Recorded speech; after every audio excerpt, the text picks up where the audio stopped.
evening, Papua New Guinea, and welcome to a new episode of Business PNG. Since breaking into the telecommunication industry in the country in 2007, Digicel PNG has grown beyond simply a mobile phone network. The business arm of the company, Digicel Business, has broken new ground since acquiring ICT service provider AllComMCR a little over a year ago. Leanne Jorari sat down with Digicel's regional head of ICT Business Solutions, Cobain, to get an update as well as to speak about one of the company's newest tools, cloud computing. Tonight we have Mr. Cobain from Digicel Business. Am I saying that right? That's correct. All right. Digicel Business, he's the CEO and he's based in Port Moresby. Welcome to the show, sir. Thank you very much, Leanne. Delighted to be here. Thank you. Would you briefly introduce yourself as well as your capacity at Digicel Business, because I understand it's different from the Digicel, it's under the Digicel group, but it's a business of its own. So yeah. Can you briefly explain? Yes, I will indeed. Yeah. So I've been in Port Moresby here for about 4 years now. I helped them establish the Digicel Business brand here in the organisation that looks after business customers as opposed to consumers here in the market. So our job is to help businesses connect both to other customers and providers and globally to their suppliers and their clients. Sure. Okay, so it's common knowledge that the country is facing economic downfall and it's going to get worse before it gets any better. However, the Digicel group seems to be doing very well, breaking new grounds. Can you explain how this is the case? Yeah, I think while the country as a whole has been too dependent probably on the resources sector, it is diversifying all the time, and we see significant growth in the SME sector, for example. So what we've been doing is introducing new products which are innovative in themselves and giving us additional revenue opportunities and growth opportunities for some of those customers that we already have, but we're looking for new clients all the time, and particularly now focused in the SME sector where the government equally has a huge focus in trying to grow that sector over the next few years. A lot of the SMEs, as you mentioned, are all delving into e-commerce. Can you tell us a little bit about how Digicel helps out with e-commerce, especially since it's a budding new business here in Papua New Guinea? Yeah, well, of course, all e-commerce is based on the internet and connecting not just locally here in PNG, but to businesses and customers globally. So the first thing that we do for customers is we provide them with internet services, but increasingly we're providing them obviously with the things people know us for, well, the mobile phone services, fixed phones, telephone systems, and now a range of cloud services that we're putting together specifically for the SME customers. So tell us a little bit about competition and how Digicel Business as a company faces the competition, especially in the telecommunication ICT sector.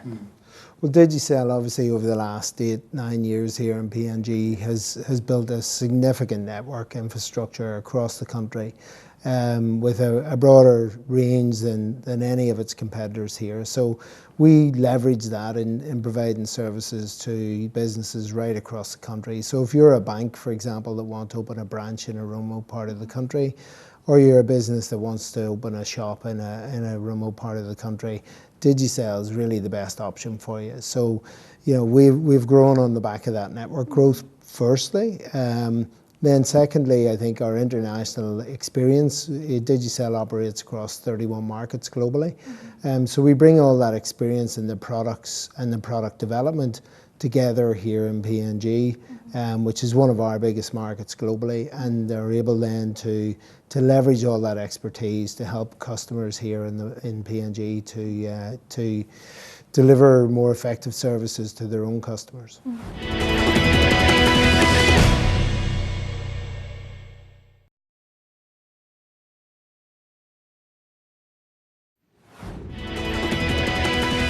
In the era of Google Drive and Dropbox, gone are the days when companies would use hard drives religiously for storage purposes. Cloud computing has replaced the archaic storage tools of yesteryears with the easy-to-use and accessible anywhere cloud. In the simplest term, cloud computing means storing and accessing data and programs over the internet. Even more simply put, the cloud is just a metaphor for the internet. Digicel Cloud Computing delivers hosted services over the internet. The cloud service has three distinct characteristics which differentiate it from traditional hosting. It is sold on demand, typically by the minute or the hour. It is elastic. A user can have as much or as little of a service as they need at any given time. And the service is fully managed by Digicel. The consumer needs nothing more than a personal computer and access to the internet. We're going to go into cloud computing. In layman terms, can you explain what cloud computing is and how it is beneficial for your customers? Yeah, so if I try and explain very briefly, cloud computing is really just taking all of the software and the hardware that people traditionally bought and putting the majority of that into the internet, let's say. Somewhere it's in a data center somewhere. It may be onshore here in PNG or offshore, the different products around the world. What it means though as a business is that you don't have to go off and buy expensive hardware and software and put it on your premise. And in PNG here we have a lot of issues, for example, around electricity and so on, that when you've got IT hardware it's very susceptible to those fluctuations in electricity.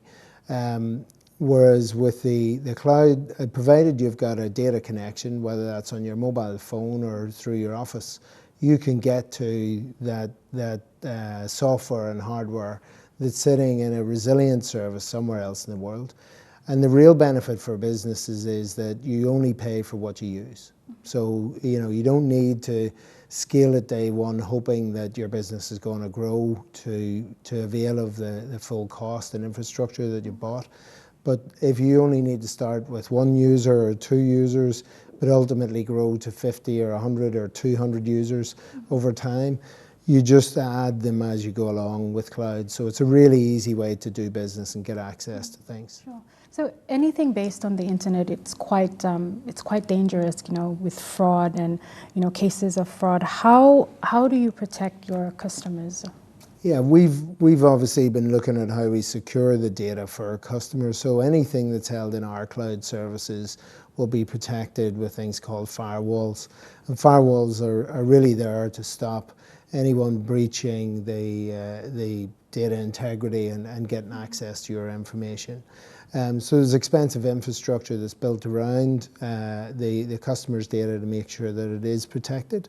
And we go further then, we offer services for companies and businesses that would allow them to put additional security layers in place.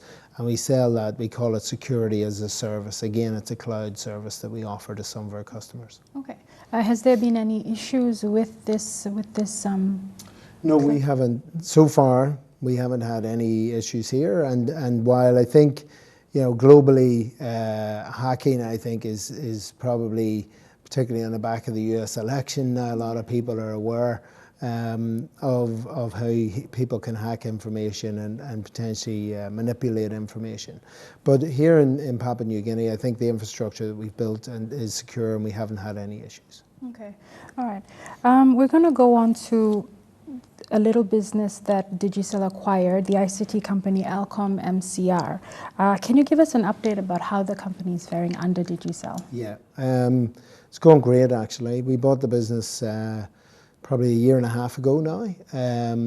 The first 6 months or so, we really didn't do a lot with the business. We kind of left it operate in its own right and didn't do any integration. Really just did a little bit of marketing with them. But over the last 12 months, for example, we've co-located all the staff into our own buildings now, so they're working very closely with the Digicel staff. And that's helped us significantly. We acquired that business primarily for the skills that's sat in it.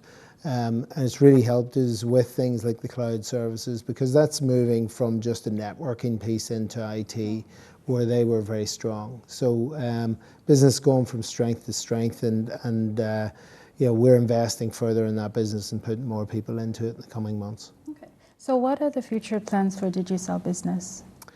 Well, we've recently launched the cloud services. We've launched a suite of services for the SME sector specifically called Get Connected bundles. Really cost-effective combination of mobile, fixed line or telephone systems and internet services for them. And what we want to do now is layer additional products and services onto that, make it really easy for people to buy just what they need rather than expensive infrastructure. And let us worry about, we've a couple of hundred people with IT skills. Let us worry about managing your services for you. So you can rest easy knowing that provided you got an internet connection, you can access your IT any place, anytime. Okay. Do you have any additional comments? No, I see a great opportunity in PNG, and over time, I know we're kind of in a little bit of a dip at the minute, a little bit of a lull, but we're very optimistic as a business around PNG, and we'll continue to invest, not just in the Digicel business part, but right across our business. I guess while the next 12 months, I think everybody's feeling it's going to be slow, but the reality is that PNG is probably operating where the rest of the developed world is at 2 or 3% GDP growth. So it's not too bad, and I think we'd probably 2018 get back into something that's close to double-digit growth here, and everybody will be excited again around that. So now is a good time for us to invest and consolidate what we're doing, and get ready and prepare for that next phase of growth. Thank you, sir, for your time. Thank you very much, Leanne. It's been a pleasure.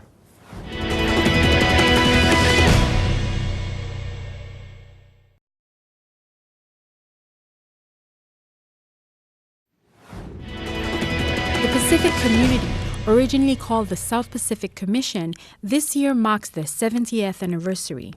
The Pacific Community is the principal scientific and technical organization in the Pacific region, supporting development since 1947. SPC is owned and governed by 26 country and territory members, Papua New Guinea included.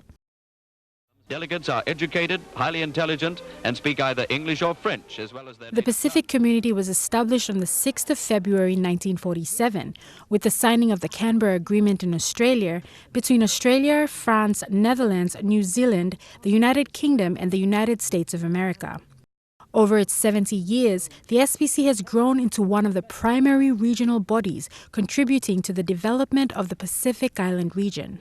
Headquartered in Noumea, New Caledonia, with a regional hub in Suva, Fiji, and offices in Solomon Islands, Vanuatu, and the Federated States of Micronesia, SPC works across more than 20 sectors to support the development aspirations of member countries. Sectors include fisheries science, public health surveillance, geoscience, and conservation of plant genetic resources for agriculture and food security. 70 years of development, of support to the island members, of scientific and technical expertise. It's a significant milestone for us. SPC was established in 1947, briefly in Sydney, by the governments of Australia, New Zealand, the United States, France, and in those days the Netherlands and the UK government. Of course, it's broadened the membership to include all the islands since then, but it was established in 1947 and it was headquartered in Noumea, New Caledonia, from 1949.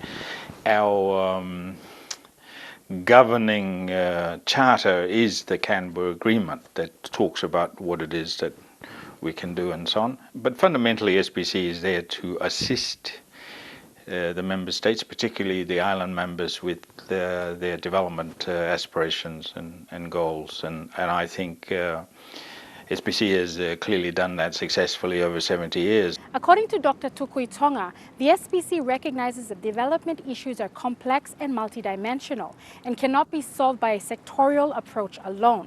By taking a multi-sectorial and integrated approach to responding to Pacific Islands development priorities, the organization draws upon skills and capabilities from around the region and internationally. SPC's efforts are guided by the Strategic Plan 2016-2020, the Framework for Pacific Regionalism, the Samoa Pathway, and the 2030 Development Agenda and its Sustainable Development Goals.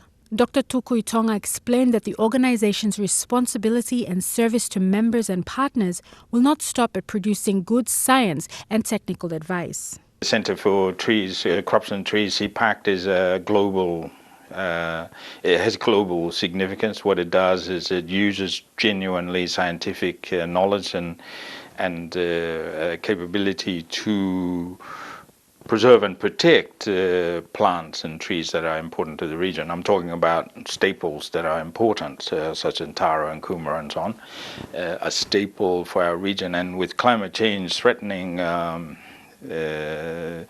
the livelihoods of these communities, I think the contribution from CPACT is really important. The fisheries science people, for example, do an enormously important job in working with communities to better manage coastal fisheries. We, the public health team, run the surveillance program that alerts everyone about dengue and Zika. So there's a whole range of different programs. The support and the guidance of the members is really important, because if we stray off and do our own thing, then clearly it's not useful. So to acknowledge the importance of the membership, particularly the island members, about what we do and how we do things, to tell us what things work, to tell us when things don't work in a nice way, but also the development partners. I mean, clearly we can't do any of these things without the generosity of the development partners. European Union has become quite a significant development partner for SPC, but the governments of the founding members, particularly Australia, New Zealand, United States and France, and then of course all the other institutions like the World Bank, and we're not able to do any of these things without the support of our members and development partners. And that's all from us tonight. For more business news, or if you would like to view this episode again, visit EMTV online at the URL at the bottom of the screen. Or for up-to-the-minute business news and updates, like our page on Facebook or follow us on the Twitter handle at BusinessPNG. Until next week, have a pleasant evening. I'm Michelle Bird, and this was Business PNG.